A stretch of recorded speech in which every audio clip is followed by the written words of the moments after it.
प्रभु कहते हैं जितेंद्रिय। जितेंद्रिय किसे कहते हैं? श्रुत्वा स्पृष्ट्वा च दृष्ट्वा च भुक्त्वा घ्रात्वा च यो नरः न हृष्यति ग्लायति वा सा विज्ञेयो जितेंद्रियः।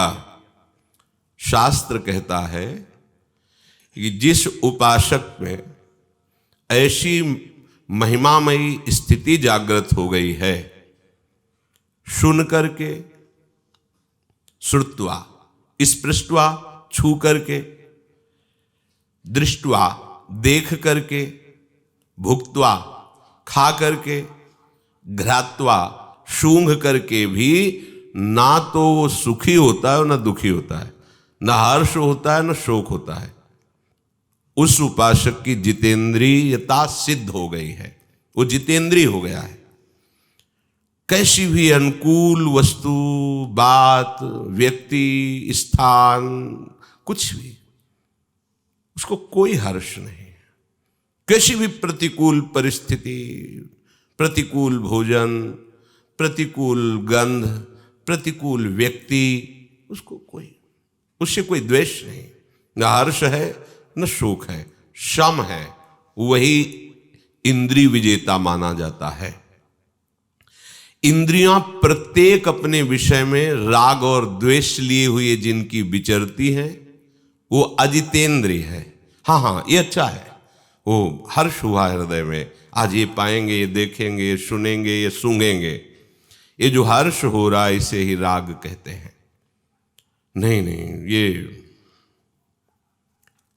उपासक त्यागता है पर द्वेष भाव से नहीं, शास्त्र निषेध करता है इसलिए त्यागता है। एक होता है द्वेष पूर्वक त्यागना, ये हमें पसंद नहीं, उसमें हमारी पसंद नापसंद की बात नहीं। शास्त्र आज्ञा है, गुरु आज्ञा है, इसलिए उसका हम त्याग करते हैं, और जो शास्त्र विधान है, गुरु आज्ञा है, उसे हम स्वीकार करते हैं। न राग पूर्वक हम स्वीकार करते हैं, न द्वेष पूर्वक किसी वस्तु, व्यक्ति, स्थान का त्याग करते हैं। समझिए, हम राग पूर्वक किसी वस्तु, व्यक्ति, स्थान को स्वीकार नहीं करते, ना द्वेष पूर्वक किसी वस्तु, व्यक्ति, स्थान का त्याग करते हैं। शास्त्र पद्धति के अनुसार, हम गुरु आज्ञा के अनुसार हम स्वीकार करते हैं और त्याग करते हैं। अपने परम कर्तव्य का पालन करने में जो भी हमें निषेध किया गया है उसका हम त्याग कर रहे हैं, द्वेष पूर्वक नहीं, घृणा पूर्वक नहीं, नफरत पूर्वक नहीं। वो ऐसा उपासक जितेंद्रिय माना जाता है। राग द्वेष से युक्त इंद्रियां हमको ऐसे कर्मों में फंसाती रहती है जिससे हमारा अगला जन्म निश्चित है। राग द्वेष रहित होकर के जो इंद्रियां विचरती हैं वो जितेंद्रिय मानी जाती हैं। साधक को चाहे जितनी अनुकूल परिस्थिति आ जाए हर्षित नहीं होना चाहिए, उसमें राग नहीं करना चाहिए, और चाहे जितनी प्रतिकूल परिस्थिति आ जाए घबराना नहीं चाहिए, द्वेष नहीं करना चाहिए। ये जीवन मुक्त होने के लिए, भगवत प्रेम प्राप्त करने के लिए अत्यंत आवश्यक है। पूज्यपाद शिवड़िया बाबा जी से एक उपासक ने कहा कि जहां आप प्राया जाते हैं वहां पूड़ी कचौड़ी यही पकवान मिलता है, तो रोज रोज पकवान पाके जी उब जाता है। तो बाबा ने कहा फिर जाके ब्याह कर लो और पत्नी से अनुकूल भोजन बनवा के पाओ। तो उनका बाबा ये तो शरीर की अनुकूलता के कारण हम कहते हैं, कोई प्रतिकूल नहीं हो सकता। आपकी भूख है 4 पूड़ी 4 कचौड़ी की, आप एक एक पा लीजिए, आपके प्राण पोषण हो जाएगा, बिल्कुल आपको कोई परेशानी नहीं होगी, क्योंकि जठराग्नि प्रबल होती चली जाएगी, मंद नहीं होगी। मंद जठराग्नि में समस्या होती है, मंद तब होती जितनी आवश्यकता होती उससे कई गुना अधिक डाल दो तो फिर अग्नि जो जठराग्नि वो मंद पड़ जाती है। माना कि आपको पकवान ही मिलते हैं, तो बाबा ने कहा 1 पूड़ी 1 कचौड़ी, जिससे प्राणों का पोषण हो गया और आपकी कोई विघ्न नहीं पड़ेगा। तो हमको ये देखना है, हमें किसी वस्तु से द्वेष नहीं कर, ये नहीं, ये हाँ ला, ऐसा नहीं, किसी व्यक्ति से नहीं, किसी पदार्थ से, क्योंकि सब भगवत स्वरूप है। हाँ, शास्त्र जिसे निषेध करता है हम आज्ञा पालन के लिए हम उसका त्याग करते हैं, द्वेष पूर्वक नहीं। शास्त्र जिसका विधान करता है हम आज्ञा पालन के लिए उसे स्वीकार करते हैं, राग पूर्वक नहीं। साधु राग द्वेष पूर्वक त्याग या ग्रहण नहीं करता, शास्त्र सिद्धांत के अनुसार ग्रहण या त्याग करता है।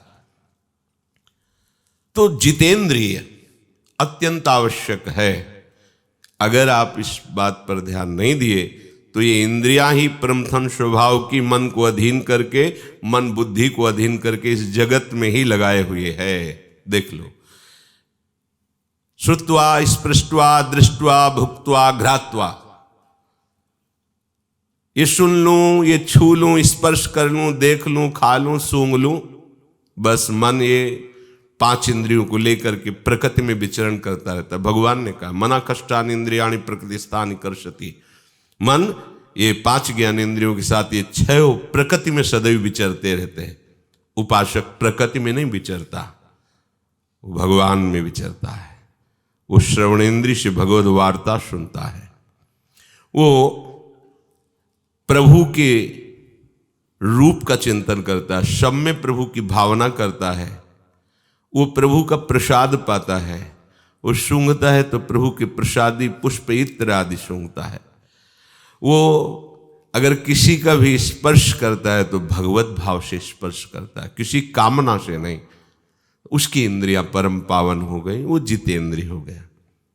देखना इंद्रियों के न घोड़े भगे, रात दिन इनमें संयम के कोड़े लगे।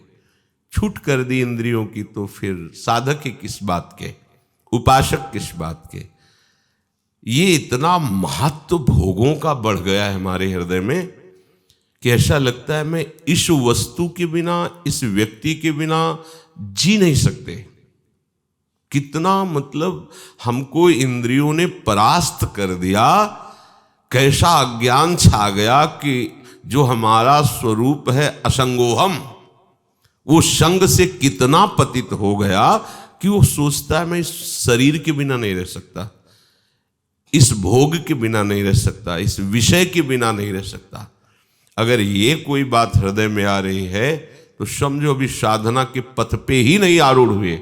देखो अपने जीवन में झांक के देखो, क्या ऐसा लगता है आपको कि इस व्यक्ति के बिना नहीं जी सकता, इस वस्तु के बिना नहीं जी सकता, ऐसा?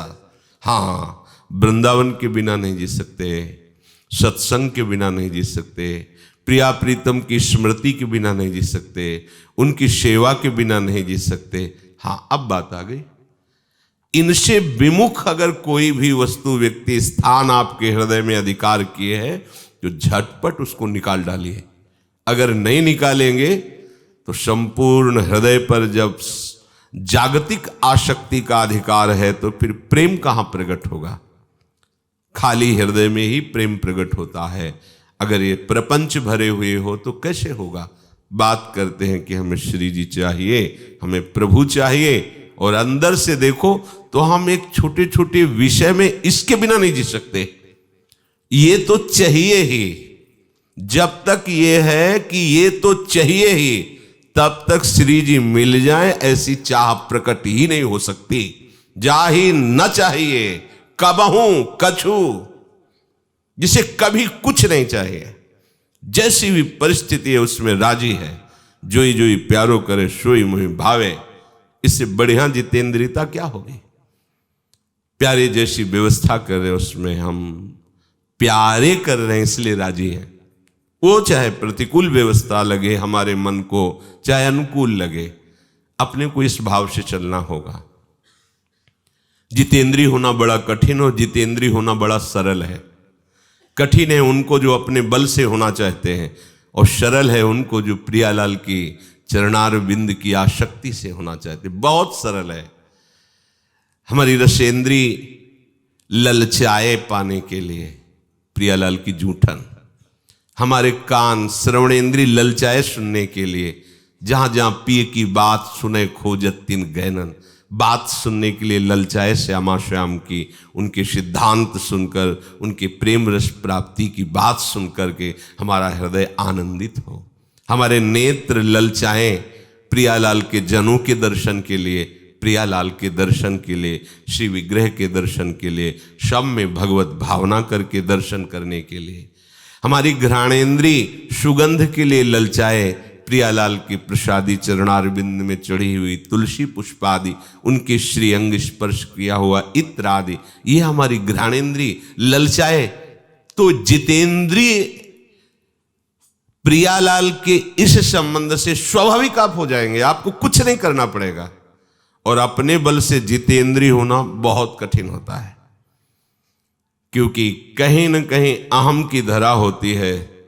समेट तो लिया पर बिखरने में देर नहीं लगेगी, और यहां बिखरने लायक ही नहीं रह जाती इंद्रियां, इतनी आसक्त हो जाती है कि फिर उन्हें और किसी वस्तु व्यक्ति स्थान की जरूरत ही नहीं होती। प्रभु कह रहे हैं जितेंद्रिय विशुद्धात्मा।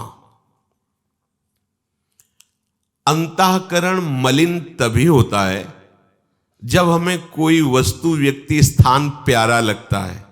ध्यान देना, हृदय की मलिनता क्या है? संपूर्ण प्रपंच में कुछ भी प्यारा लगना, ये हृदय की मलिनता का लक्षण है। पूरे विश्व ब्रह्मांड में प्रभु के सिवा और कुछ प्यारा लगना, चाहे वो व्यक्ति हो, वस्तु हो, स्थान हो, पद हो, प्रतिष्ठा, कुछ भी, ये हृदय मलिन है। तभी ऐसा, जब हृदय निर्मल होता है तो केवल प्रभु प्यारे लगते हैं, केवल प्रभु। भगवान कह रहे हैं विशुद्धात्मा। जहां किसी भी पदार्थ की प्रियता है, महत्व है, किसी भी व्यक्ति की प्रियता है, किसी पद का महत्व है, कोई भी कामना है, तब तक हृदय मलिन माना जाता है। यही हृदय की मलिनता है। हृदय निर्मल हुआ कि आपको प्रभु को बुलाना नहीं पड़ेगा। भय प्रकट कृपाला, वो कृपा सिंधु हृदय में ही प्रकट हो गए। निर्मल निर्मल हृदय ही प्रभु का साक्षात्कार करता है। विशुद्धात्मा। मलिनता क्या है? किसी भी वस्तु, व्यक्ति, पद प्रतिष्ठा आदि की प्रियता, महत्व बुद्धि। देखो हृदय में, हमारे हृदय में धन की प्रियता, जन की प्रियता, वस्तु की प्रियता, नाना प्रकार के मनोरंजन की प्रियता, सांसारिक, अगर ये है तो हृदय आपका मलिन है। आपका हृदय मलिन है तो आपको दूसरों को देखने का समय कैसे मिलता है? अपने घर को झाड़ बुहार कर साफ करो, दूसरे के जरा से कूड़ा को देखकर चिल्ला रहे हो, और तुम्हारा घर कूड़ा खाना बना हुआ है तो तुम नहीं देख रहे हो। अरे तेरे भावे जो करे भलो बुरो संसार, नारायण तू बैठ के अपनो भवन बुहार। एक भी कोई प्रियता संसार की न रह जाए, वही विशुद्धात्मा। जो विशुद्धात्मा है वो परमात्म स्वरूप हृदय हो जाता है, भगवत स्वरूप हो जाता है। एक प्रभु प्राप्ति का जब उद्देश्य होता है तो अंतःकरण की वासनाएं बहुत जल्दी स्वाभाविक नष्ट हो जाती हैं। ध्यान देना, आप अपने हृदय को विशुद्धात्मा तब बना सकते हैं जब आपका उद्देश्य हो जाए कि मुझे प्रिया प्रीतम से मिलना है। दृढ़ निश्चय हो गया इसी जन्म में मुझे भगवत प्राप्ति करनी है। अब इस उद्देश्य में इतनी ताकत है, सब कुछ हटा देगा। बस आप इस उद्देश्य पर टिके रहिए। एक प्रभु की प्राप्ति का दृढ़ उद्देश्य होने से हृदय बहुत जल्दी शुद्ध हो जाता है, और इस उद्देश्य से जितनी जल्दी हृदय शुद्ध होता है उतनी जल्दी और किसी साधना अनुष्ठान से नहीं होता। इसलिए उपासक का उद्देश्य बन जाए तो महामहिमा में स्वरूप प्रकाशित हो जाए। हृदय से उद्देश्य हो जाए, मुझे भगवत प्राप्ति करनी, मुझे प्रभु की प्राप्ति करनी ही है, ये हृदय से आपके बैठ जाए। अभी बैठा नहीं, बहुत आप वाणी से कह देते हैं, क्योंकि जब हृदय से बैठ जाएगा कि मुझे भगवत प्राप्ति करनी, तो उसका लक्षण क्या है? आपका उद्देश्य भगवत प्राप्ति हो गया, उसका लक्षण क्या है? कैसे जानोगे कि आपका उद्देश्य हो गया? जैसे बहुत दिनों से आपको पानी न मिला हो, अब आपके उद्देश्य में केवल एक बात है, मुझे पानी पिला दे कोई। अब उसके सामने रबड़ी रखिए, उसके सामने एक से एक 56 भोग रखिए, उसका मन क्या, कोई भी इंद्री नहीं कहेगी पाने के लिए। पहली बात उसकी होगी, पहले जल पिला दीजिए। अब केवल उसका उद्देश्य माना जाएगा कि जल ही उद्देश्य है इस समय। ऐसे ही आपके हृदय में जब भगवत प्राप्ति का उद्देश्य आ जाएगा तो हर इंद्री के भोगने के विषय सामने रख दिए जाएं तो आपको वैसे ही लगन होनी चाहिए जैसे काकभूषुंड जी के सामने लोमस जी ज्ञान विज्ञान सब कुछ रख रहे, तो कह रहे नहीं, राम चरण बारिज जब देखो, पहली बात मुझे भगवान का साक्षात दर्शन मिले, इसके बाद आपके ज्ञान विज्ञान की बातें सुनूंगा। आप सर्वसमर्थ महर्षि हैं, ऐसी कृपा करो कि पहले प्रभु, नहीं तो बिनु देखे रघुनाथ पद जी की जरन न जाए। महाराज आप चाहे जितना ज्ञान को उपदेश करें, पर मेरे हृदय ने ठान लिया है जब तक नौ किशोर भगवान श्री राम का मैं दर्शन नहीं कर लेता तब तक मेरा हृदय जलता रहेगा। आपकी इस ज्ञान विज्ञान की बातों से वो जलन मिटने वाली नहीं।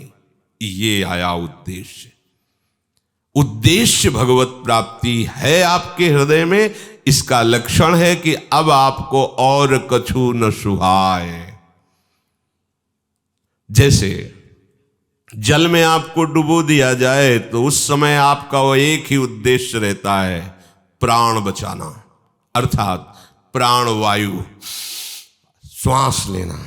अब उस समय प्रश्न करे उससे कि आपको 1 कुंतल सोना देंगे, आपको इतना चांदी देंगे, हीरा जवाहरात देंगे, सुंदर स्त्री देंगे, सुंदर पुरुष देंगे, कुछ भी, वो कहेगा पहले श्वास लेने दो मुझे। जब आके जल में और उसके कान में कहे ये सब देंगे, वो कहेगा पहले पहली बात मुझे श्वास लेने दो। जब ऐसी उद्देश्य वृत्ति, पहले मुझे भगवत साक्षात्कार होने दो, बाद में हम तुम्हें देखेंगे। जब ये बात आ जाए हृदय में तो जान लेना आपका उद्देश्य हो गया है भगवत प्राप्ति। अब इससे बड़ा हृदय की शुद्ध होने की स्थिति क्या हो सकती? मुझे प्रभु चाहिए, बस। कौन चाहता है ऐसा? हृदय में देखो, ये चाह आएगी तो सब चाह अपने आप मिटा देगी। इसीलिए यहाँ कह रहे, एक प्रभु की प्राप्ति का दृढ़ उद्देश्य होने से अंतःकरण जितनी जल्दी और जैसी विशुद्धि होती है उतनी जल्दी और वैसी विशुद्धि किसी भी साधना से, अनुष्ठान से नहीं होती है। इसलिए उपासक का एक उद्देश्य हो जाए, इसी जन्म में भगवत प्राप्ति करनी है, तो वह महामहिम स्वरूप प्रकाशित हो जाए। हम लोगों की ढिलाई है, अगर कहीं सोच भी लिया है भगवत प्राप्ति और सामने विषय आता है तो लगता है भगवत प्राप्ति तो भविष्य में होने वाली है, वर्तमान में इस विषय को भोग लेते हैं और नाम जप से और साधन से पाप नष्ट ही हो जाते हैं और भगवान बड़े कृपालु ही हैं, तो भविष्य में भगवत प्राप्ति होने में अब कोई संशय नहीं। ऐसी हमारी बुद्धि प्रेरणा करके मुझे ऐसे फंसाती है।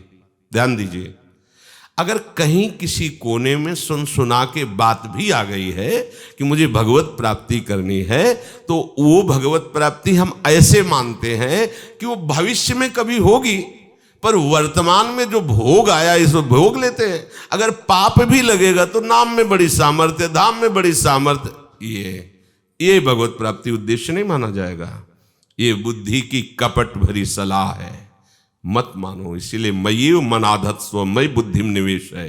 ये बहुत बचो, ये बहुत ठग हैं, ये हमारे अंदर ही ठग हैं जिनसे हम सलाह ले रहे हैं, उसी मार्ग में ले जाएंगे जहां से आपको लूटना है।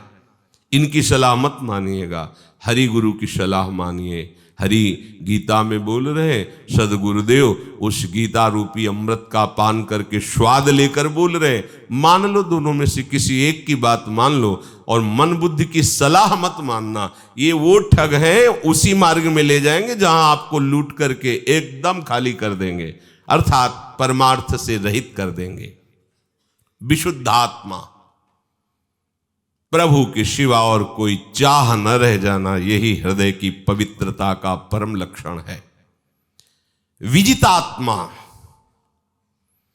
शरीर के सुख आराम की त्याग की आवश्यकता हर उपासना के उपासक को है। विजितात्मा, शरीर सुख की, शरीर आराम की चाह की जो भावना है, हर उपासना के उपासक का सबसे पहला धर्म है वो सुख आराम की भावना का त्याग कर दे। राम काज कीन्हे बिनु मोहि कहाँ विश्राम। जब तक भगवत साक्षात्कार नहीं हो जाता, चैन से हमारी नींद नहीं होनी चाहिए, चैन से हमारा दिन नहीं कटना चाहिए, अंदर ही अंदर विचलता रहनी चाहिए, बेचैनी रहनी चाहिए। उसी बेचैनी में, उसी ताप में जो निरंतर भगवत स्मरण होता है, वही भगवत साक्षात्कार कराता है। जैसे कच्ची मटकी बिना आवे के पानी रखने लायक नहीं होती, ऐसे ही विषयों से कच्चा बना हुआ हृदय प्रेम रस रखने लायक नहीं है, जब तक वो द्वंद्वों के ताप को सह करके, हाँ, सहत सहत बाढ़े भगति गृह तन गुरुहित गार। अगर शरीर से आराम और सुख भोगने की लालसा है तो प्रमाद छाया रहेगा। प्रमाद छाया रहेगा तो आपसे उपासना नहीं बनेगी, उपासना नहीं। साधक शासन को, गुरु शासन को ठुकरा देता है। हमारा मन आएगा, हम 7:30 बजे आएंगे, 8 बजे आएंगे, 9 बजे आएंगे। आपका क्या मतलब, आपने मंत्र दे दिया, हो गया। भैया, आपके मन को ही तो हमें अपना मन बनाना है, इसीलिए आपको अपना मन देना पड़ेगा। अगर आदेश हो रहा है कि आपको 3 बजे उपस्थित होना है, मन कह रहा है 3:30, तो आप नहीं, 3 बजने में 5 मिनट कम में ही उपस्थित हो जाइए। आपको अपने मन से नहीं चलना, आपको अपना मन गुरु के मन से चलाना है। अब हम प्रायः यही चाहते हैं कि हमारे मन के अनुसार गुरुदेव चले, हमारे मन के अनुसार शास्त्र उपदेश करे। ऐसा नहीं होता। शास्त्र और गुरुदेव के उपदेश के अनुसार मन चलाया जाता है। और प्रायः जो प्रमादी उपासक होते हैं वो यही चाल चलते हैं, हम जब चाहेंगे तब आएंगे, 7 बजे तक सोए, शौच स्नान किए, तिलक लगाए, आ गए। नहीं, बात नहीं बनेगी। क्यों नहीं बनेगी? क्योंकि आप भले सत्कर्म कर रहे हो पर मन के अनुसार कर रहे हो। आप गुरु के अनुसार नहीं चल रहे, शास्त्र के अनुसार नहीं चल रहे। बात वहां सत्कर्म से नहीं बननी, बात वहां उनके अनुकूल मन बनाने से। वो अगर कह रहे हैं ऐसे, तो आपको वैसे ही चलना है। बात समझना है, किसी क्रिया से भगवत प्राप्ति नहीं होनी। बात उनकी आज्ञा का पालन करने से, आज्ञा पालन से ही मन मरेगा। और आप मन मारना नहीं चाहते। आप देख लीजिए, आप इतना मन को प्यार करते हैं कि आप गुरु का त्याग कर सकते हैं, भगवान का त्याग कर सकते हो, त्याग किए हुए ही हैं, पर मन का त्याग नहीं कर पा रहे। जो मन तुम्हारी अनंत जन्मों से दुर्गति करता चला रहा है, उसी मन से तुम प्यार कर रहे हो। नहीं नहीं, अब हम कृपा पात्र बन गए हैं, गुरु शरणागत हो गए हैं, भगवत मार्ग के पथिक हो गए हैं। अब हमको वही करना है जो गुरुदेव के मन को अनुकूल लगे, अपने मन के अनुकूल नहीं। प्रतिकूलस्य वर्जनम श्री कृष्ण अनुकूलेन, ये गुरुवाणी है। भगवत गीता जी, ये परम गुरु, जगत गुरु भगवान श्री कृष्ण की, इनके अनुकूल चलना है हमें। विजितात्मा, शरीर के सुख आराम के त्याग करने की बड़ी भारी आवश्यकता है साधक को। आप लोग प्रयासरत हैं, कहीं अगर 4:15 बजे से सत्संग हो तो मुश्किल ही है उपस्थित हो पाना, पर आप लोग प्रयासरत हैं। प्रमाद का त्याग करके, आलस्य का त्याग करके, शरीर आराम सुख का त्याग करके, दूर दूर से आ करके समय से हमें यहाँ बैठने को मिले, इसलिए पहले ही, आधा घंटा पहले ही खड़े रहते हैं। ये खड़े रहना भी साधना है। आप किसके लिए खड़े हैं? आप किसके लिए चल के आ रहे हैं? सत्संग के लिए, प्रियालाल की चर्चा सुनने के लिए। ये बहुत बड़ा भजन हो रहा है, बहुत बड़ा भजन हो रहा है। इसका अगर आप प्रतिकूल प्रयोग नहीं करेंगे तो कुछ ही समय में आप देखेंगे आध्यात्मिक उन्नति हो रही है आपकी। पर हम लोग बस सबसे बड़ी गलती यही करते हैं, ये सब हो रहा है साथ में, पर हम असाधन कर देते हैं। देखो, मटकी तब तक नहीं भरेगी जब तक उसका कोई भी छेद बकाया रह गया, तो भरेगी नहीं, वो वहां से निकलता रहे। आपको पहले छेद कवर करना हो, एक एक बूंद डालोगे तो भी घड़ा भर जाएगा। अपने लोग क्या करते हैं कि जल तो डालते हैं पर वो कई छेद हैं, ओ उससे फिर कुछ अनुभव में नहीं आता। छेद का तात्पर्य असाधन, छेद का तात्पर्य मनमानी आचरण, छेद का तात्पर्य है मन को दुलार करना। बस उसी से साधन का जो ऊर्जा शक्ति होती है वहीं से निकल जाती, फिर साधक वैसे ही रहता है। फिर काफी समय बाद उसके हृदय में एक उदासीन नास्तिकता सी आने लगती है। ये 10वें वर्ष हो गए, कुछ अनुभव में तो आया नहीं। ये 10वें वर्ष में अनुभव आना नहीं, करोड़ों जन्मों में भी अनुभव नहीं आएगा अगर ऐसे करते रहे, और कुछ ही दिनों में अनुभव में आ जाएगा यदि आप ऐसे चलो। आपका उद्देश्य भगवत प्राप्ति हो, जो भगवान कह रहे हैं जितेंद्रिय विशुद्धात्मा विजितात्मा। अभी देखो आनंद आ जाएगा, अभी देखो कैसे तुम चैन से सो सकते हो, कैसे सो सकते हो तुम्हें भगवत प्राप्ति की लगन है, चैन से सो सकते हो। सच्ची मानिए, यहां से देखते हैं तो वहां कष्ट लगता था, वहां कष्ट नहीं था, उत्साह था। आप सोचो, जलती हुई तपती हुई धूप जो पड़ती है तो घाट के जो पत्थर होते हैं ना उनमें ताप पैदा हो जाता है। अब रात्रि के लेटने के लिए कोई गद्दा तो था नहीं, नीचे का अचला उतारा ऐसे बिछा लिया, ऊपर के अचला और जटा की ऐसे तकिया बना ली। तपती थी वो घाट की, नींद की बात क्या, उससे तो भाप से निकलती थी शरीर से ऐसे। 2 बजे उठना है, स्नान करके विश्वनाथ जी में जल चढ़ाने जाना है। कितना सोए, दिन में सोने का कोई सवाल ही नहीं था, भोजन की व्यवस्था ही नहीं थी। हमें कभी ये थोड़ी लगा मैं बहुत दुखी हूं, प्रतिपल नया उत्साह, ब्रह्म प्राप्ति, कैसे अभेद आत्मा हूं, कैसे भगवान का साक्षात्कार हो, कहीं कोई कष्ट नहीं लगा। यहां से देखते हैं तो लगता है कष्ट, वहां उस स्थिति में कभी ऐसा नहीं हो, 10वें वर्ष में कभी कि मैं दुखी हूं, ऐसा एक बार भी नहीं आया। क्यों? लक्ष्य था भगवत प्राप्ति था, इसलिए कह दिया कि अब कोई लक्ष्य नहीं है, क्योंकि अलक्ष्यम राधाख्यम निखिल निगमई रप्यतितराम रसाम भोधेशारम। अब लक्ष्य में नहीं है, अब अलक्ष्य है। अलक्ष्यम राधाख्यम निखिल निगमई रप्यतितराम रसाम भोधेशारम किमपि सुकुमारम विजयते। जो साधना साध्य साधन सब स्वाहा, अब तो हमारे माई श्यामाजू को राज, न रात न दिन न साधन न साध्य, तो जो है सब वही है। अब कह दिया जाए कि हमारा लक्ष्य क्या है, हमारी साधना क्या है, इन सब प्रश्नों का उत्तर हमारे पास नहीं। बस जो कुछ है वो हमारे माई श्यामाजू को राज, मेरी महारानी श्री राधा रानी, वो सब खत्म। जब तक आप उद्देश्य नहीं बनाएंगे वहां पहुंचेंगे नहीं, तो खत्म कहां से होगा। पहले प्रपंच तो खत्म करो, फिर प्रपंच खत्म करने के लिए जो उपाय किया है उनको भी स्वाहा करो। अब हो गए अपने स्वरूप में स्थित, तो अब आनंद मगन रहो। अब कोई प्रश्न ही नहीं बचा, अब कोई चाह ही नहीं बची, अब कोई कर्तव्य ही नहीं बचा, हो गया। विजितात्मा, देखो ध्यान दीजिए, इस शरीर आराम सुख की बहुत बड़ी हानि की वृत्ति है। एक उपासक शरीर आराम की व्यवस्था के लिए चुपचाप होटल से मंगाते थे। कुछ समय बाद जब उनकी बात खुली तो विरोध उन्होंने प्रकट किया, और विरोध इसीलिए प्रकट किया कि हमारी अच्छी भोजन व्यवस्था होती रहे। पहुंच गए जहां भोजन की व्यवस्था, अब माना भोजन अनुकूल मिल जाएगा, लेकिन भजन नहीं ना। भोजन से भजन नहीं बढ़ता, वजन बढ़ता है, वजन।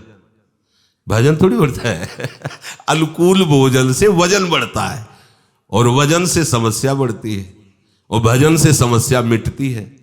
बस समझो, मन तुम्हें समस्या में फंसाने ले जा रहा है।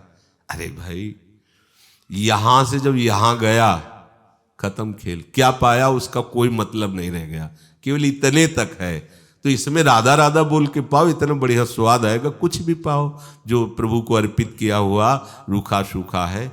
कितनी मतलब हमारी निकृष्ट बुद्धि होती जा रही है कि हम उपासक होकर के होटल के भोजन का आश्रय ले। भाई, जिनकी अव्यवस्था है विषयी संसार से फिर परमार्थ में आ रहे हैं, भोजन व्यवस्था नहीं है, चलो भाई पवित्र हैं, ब्रज के हैं, वहां से ले आए, श्री जी को भोग लगा ले, पा लिया। अव्यवस्था है, बनाना आता नहीं, अव्यवस्था है, आपके पास तो व्यवस्था है। फिर जबान स्वाद के लिए ये विजितात्मा इसी के लिए कह रहे कि शरीर आराम सुख की व्यवस्था, ये जब तक आप इंद्रियों को ऐसे छूट देते रहेंगे तब तक आप भगवदानंद की अनुभूति कर ही नहीं सकते। मान लीजिए, सोचो श्री जी ऐसे पवा दें, कैसा मतलब क्या, जरा उस सुख की तरफ सोचो, हमको वहां ले जाने के लिए तैयार कर रहे हैं जहां हमारी प्यारी जो मुस्कुरा कर तुम्हारे गले में हाथ डालकर और अपने मुख का पान पाया हुआ आपको पवा रहे हैं, जहां लाल जो आपको श्रद्धा की दृष्टि से देख रहे हैं, पूज्य दृष्टि से, मेरी प्रिया जो की सहचरी है, निज प्राणेश्वर जा यद्यपि दयनीय मितिमा मोस चुंबत्या आलिंगत सुरत माध्या मदयति। ये वो प्रभु जिनको एक बार भगवान शिव के ध्यान में आ जाए तो तांडव शुरू कर देते, इतने आनंद में मगन हो जाते हैं। वो प्रभु मेरी प्रिया जो की सहचरी है, सखी है, हृदय से लगाते। जरा सोचो, वो दुलार पाने के लिए ये क्या है, आज नहीं तो कल छूट ही जाएगा, तो आज छोड़ दो, उनके लिए छोड़ दो।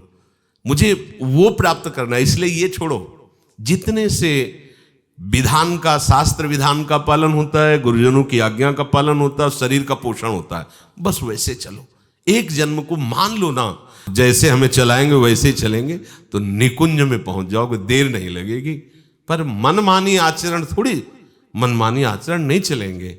यद्यपि ये तो जीवन मुक्तों के लिए भी दुर्लभ है जो आपको प्राप्त है, वृंदावन वास, नित्य सत्संग, प्रिया प्रीतम की आराधना, उपासना, ये तो बड़ा दुर्लभ विषय है। जीवन मुक्त उद्धव जी मांग रहे हैं, यहाँ की घास द्रुम लता औषधि बनना चाहते हैं, तो आप जो है फिर ऐसी गलती क्यों कर रहे हैं? क्या आपका उद्देश्य नहीं है क्या भगवत प्राप्ति?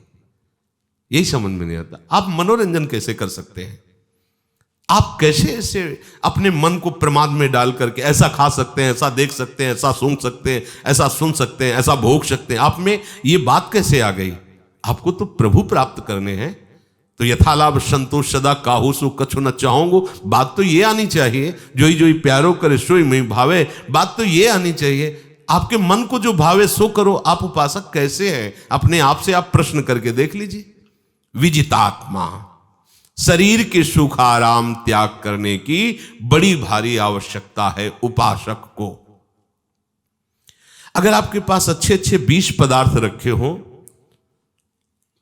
और रोटी सब्जी रखी हो, तो आपका हाथ पहले कहां जाएगा? उसमें सबसे अच्छी चीज जो होगी जल्दी पाए, दोबारा परोसा जाए। ये साधक का लक्षण नहीं है। सबकी तरफ से दृष्टि हटा के पहले सूखी रोटी में उससे पेट भर लो, कुछ जरा सा लेके डाल लो मुख में, बस चल दो। ये उपासना की बात है। पूरा विश्व में सब सामग्री है, वो बर्बाद ना हो तो बड़ी मानसिकता रहती है, ये बर्बाद नहीं होना चाहिए।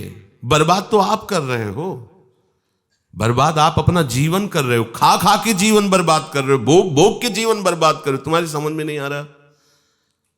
उचित आहार, उचित विहार, मान जाओ। ये नहीं, वो कभी कभी तो बनता, क्या बनता है कभी कभी? वो अच्छे पदार्थ, और क्या बुरे होते हैं क्या पदार्थ? अरे प्राण पोषण के लिए जितनी सामग्री चाहिए वो काफी है। ये मतलब ये छोड़ो, जब तक ये नहीं छोड़ोगे तब तक आपको उत्साह नहीं आएगा भगवत प्राप्ति का। मान लीजिए बात, ऐसा उत्साह होता है भगवत प्राप्ति का, हर कष्ट, हर गम, हर परिस्थिति उसके लिए फूल जैसी लगती है। और जो शरीर सुख आराम की भोग भावना वाला होता है, तो ये फूल जैसी उपासना उसे सूल जैसी लगती है, भागता है, इस पर टिक नहीं सकता। मान लो मेरी बात, जब तक आप इंद्रियों को दुलार करते रहेंगे, मन को दुलार करते रहेंगे, तब तक आपके हृदय में उत्साह नहीं होगा भगवत प्राप्ति का। कैसा बोलो, प्रियालाल से मिलना हमारा दिन ऐसे ही जा रहा है मनोरंजन में। आपके हृदय में चुभन नहीं हो रही? इतने सुंदर प्यारे प्रभु, और उनके विस्मरण के गर्त में हम गिरते चले जा रहे हैं। अरे उनके स्मरण में तन्मय होना है, हम कितनी बड़ी कमी बर्दाश्त कर रहे हैं। शरीर आराम सुख भोग का त्याग अत्यंत आवश्यक, यही तो दुर्गति का कारण हुआ है। ये कोई हमारा लक्ष्य क्या? यही तो लक्ष्य में बाधा है। सर्वभूतात्म भूतात्मा, उपासक ये अनुभव करता है कि मैं ही सब भूतों में हूं, या सब भूतों में जो है वो मेरी ही आत्मा है, मेरे ही प्रभु है। ऐसा मान लो, सरलता से समझ में आ जाएगा कि मेरे प्रभु ही सब में है, वो प्रभु यहां भी विराजमान है। इसका भाव क्या हुआ? आपका व्यवहार समस्त भूतों से ऐसा हो जाएगा जैसे हम अपने अंगों से करते हैं। अपने अंगों से कैसा प्यार करते हैं, भले वो चाहे नीचे के अंग हो ऊपर के अंग हो, लेकिन है तो मेरे अंग ना। चाहे वो जड़ हो या चैतन्य हो, बुरा हो या अच्छा हो, जैसे हम अपने अंगों के साथ बर्ताव करते हैं ऐसे पूरे विश्व के साथ हमारा बर्ताव होने लगेगा। जब ये बात आ जाएगी सर्वभूतात्म भूतात्मा, इसीलिए उदार चरिता नाम वसुधैव कुटुंबकम, जैसे हम अपने परिवार को प्यार करते हैं वैसे पूरे विश्व को प्यार करते हैं, क्योंकि सब मेरे ही स्वरूप है या सब मेरे इष्ट के स्वरूप हैं। उपासक जैसे अपने किसी अंग में चोट लगे तो अपने को पीड़ा होती है, ऐसे ही किसी भी जीव को कष्ट है जो सर्वभूतात्मा उसको पीड़ा होने लगेगी। कैसे इसका दुख दूर हो, ये भाव है। वहां ज्ञान विज्ञान काम नहीं करेगा, ये प्रियता, कैसे इसका दुख दूर हो। जो इस भावना में रहता है कैसे इसका दुख दूर हो, मैं कैसे सुख प्रदान करूं, उसकी उपासना बन गई। किसी के भी प्रतिभाव जो आया वो कोई और नहीं, मेरे प्रभु ही है, मेरे आराध्य देव ही है। पर यह भावना नहीं होनी चाहिए कि ये हमको बाद में कृतज्ञता प्रकट करे। आपने ऐसा कभी भी ना स्वीकार करें। जैसे हम अपने हाथ को साफ करते हैं या मल साफ करते हैं तो हम अपने आप को कभी कृतज्ञता, शाबाश शाबाश शाबाश आज आपने ऐसा किया, नहीं किया ना, नहीं करते ना। ऐसे ही जो सर्वभूत आत्मा होता है, तो जैसे हम अपने अंगों की सफाई करते हैं, अपने अंगों की सेवा करते हैं, तो उसमें कभी ये बड़ाई पाने की आकांक्षा नहीं होती। ऐसे पूरे विश्व की सेवा करने पर वो हमारी ही आत्मा है, इसलिए हमें कभी मान प्राप्ति की कृतज्ञता वो हमारी वंदना करे, वो हमारा यश गाए कि हमने बहुत उसका हित किया। ये सब बातें सर्वभूतात्मा के हृदय में नहीं होती। ऐसे ही उपासक का हृदय इस कोटि का होना चाहिए। प्रभु कह रहे हैं कुर्वन्नपि न लिप्यते, कोई भी अब कर्म उसे बांध नहीं सकता। जो जितेंद्रिय है, विशुद्धात्मा है, विजितात्मा है, योग युक्त है, सर्वभूतात्म भूतात्मा है, अब वो विषयान ग्रहणंत मुंचंत हुआ, अब कोई भी विषय उसे बांध नहीं सकता, क्योंकि वो कर्ता और भोक्ता भाव के ऊपर उठ गया है।